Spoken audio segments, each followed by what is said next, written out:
week. High Power 102.7 FM, the voice that...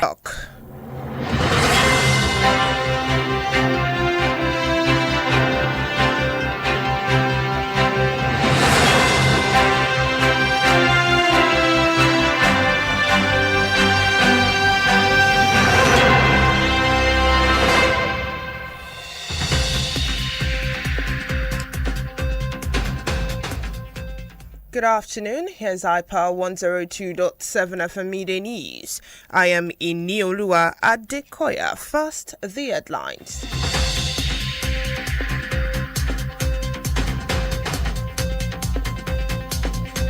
Tinubu calls on UN member states for the incorporation of the UN preamble into their constitutions. Ipman opposes the enforcement of petrol price reduction.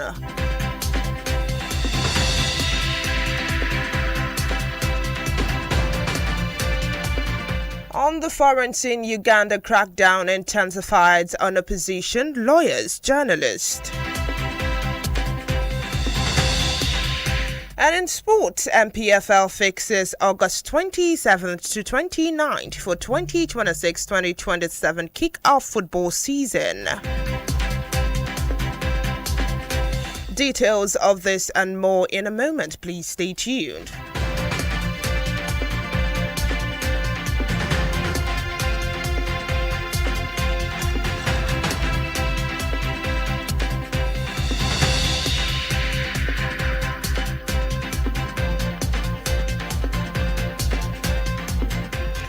Glad to have you back, and now the news in detail.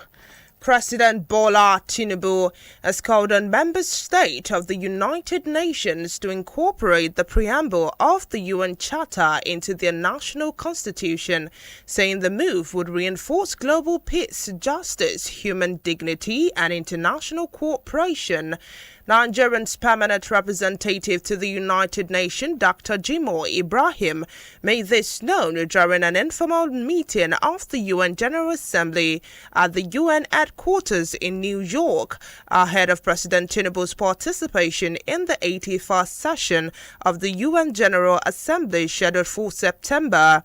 Ambassador Ibrahim, who also chairs the Budget and Appropriation Committee, 5th Committee of the UN General Assembly, said the president believes that adopting the UN Charter preamble and the national constitution would strengthen the shared values on which the United Nations was founded.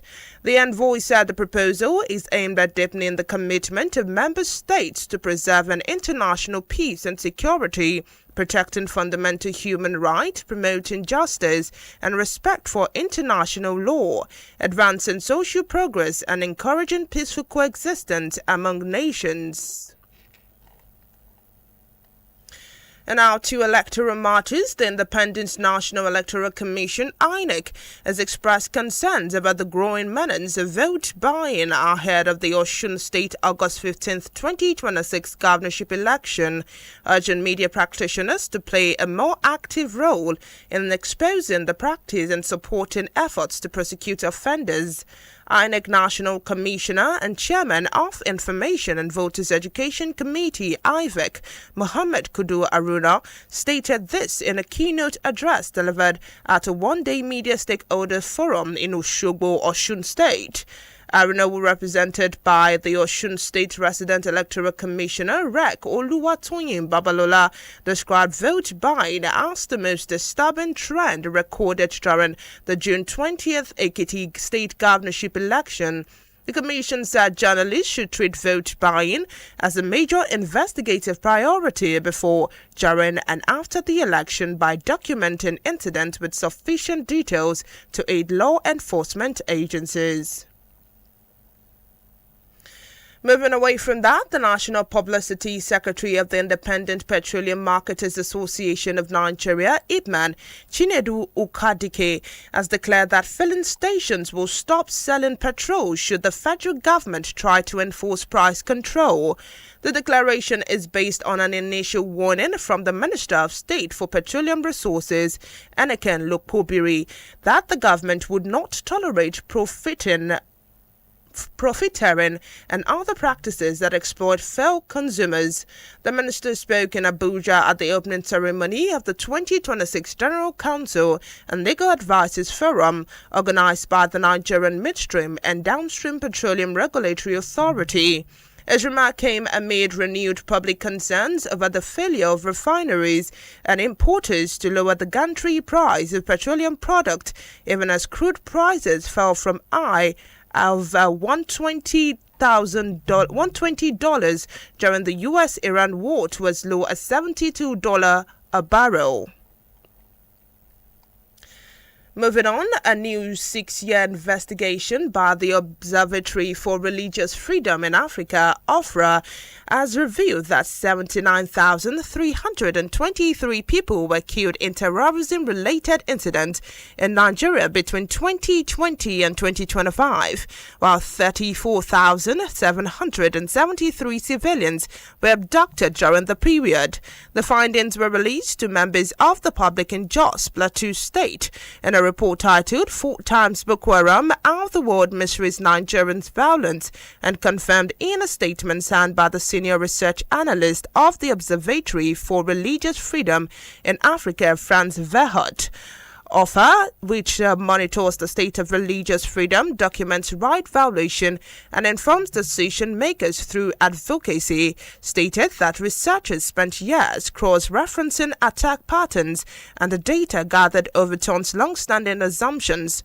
The breakdown shows that 42,033 killings were of civilians. Security forces and terror groups make up 37,290 deaths.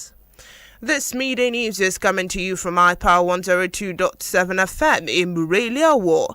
Still to come on the foreigns in Uganda, crackdown intensifies on opposition, lawyers, journalists, and in sports, MPFL fixes August 27th to 29th for 2026-27 kick-off football season.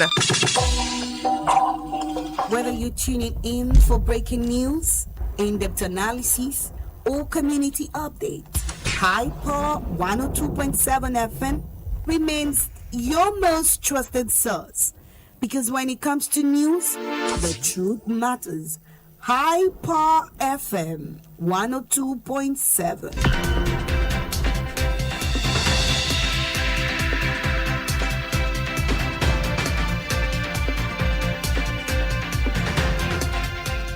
Welcome back. To be part of our program, follow us on Facebook, Instagram, X, and TikTok at iPower 1027 FM. We are also on Radio Garden. And now to foreign matters. Uganda political crackdown is intensifying, with opposition leader Kizza Besigye appearing in court on treason charges as concerns grow over a widening assault on dissent. General Muhoozi Kainerugaba, the son of President Yoweri Museveni and head of Uganda's army, had in recent weeks ordered the arrest of recently outlined actions. The latest target was one of East Africa's biggest independent media groups, whose newspapers, television and radio stations were shot down by soldiers over the weekend. However, the company says it is now in talks with military to reopen its Uganda outlets. Although staff remain locked out of talking foreign matters, Iran top negotiator Mohammed Bagher Ghalibaf said the Strait of Hormuz is Tehran's greatest instrument of power, and instead talks on a final deal will not begin until MOU provisions are implemented. Ghalibaf stated this while speaking with newsmen, with emphasis that Tehran and Muscat have agreed on a legal framework governing maritime services in the Strait of Hormuz, while insisting that the arrangement does not affect Iran's sovereignty over the waterways. Meanwhile, Israel has claimed to have killed another Hezbollah fighter in southern Lebanon as the withdrawal of troops from the Zata and Faroon pilot zones have been delayed. And now to the sporting arena. The Nigerian Premier Football League has tentatively fixed August 27 to 29 for the kickoff of the 2026-27 season, following a joint stakeholder meeting involving the National Sports Commission and the Nigerian Football Federation, the MPFL, and club owners. According to approved football calendar, the season will run until May 28, 2027, with the timeline also incorporating fixtures for the President Federation Cup as organizers seek to maintain a more structured domestic football schedule. The 2026-27 season will also usher in a new era financially after National Sports Commission Chairman Shehu Diko announced that the league champions will receive 1 billion naira prize money, the biggest winner prize in the history of Nigerian club football. The enhanced prize money is part of a broader reform aimed at improving the commercial value and competitiveness of the MPFL, while still attracting greater investment into the domestic game. To end the iPower 102.7 FM Media News, let's take another look at the main point.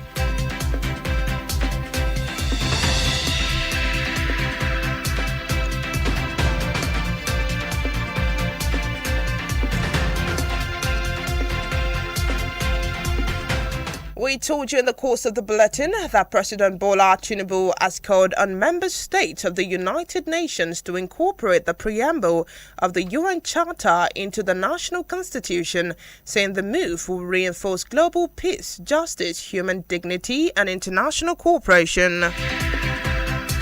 National Publicity Secretary of the Independent Petroleum Marketers Association of Nigeria, Ibman Chinedu Ukadike, has declared that filling stations will stop selling petrol should the federal government try to enforce price control.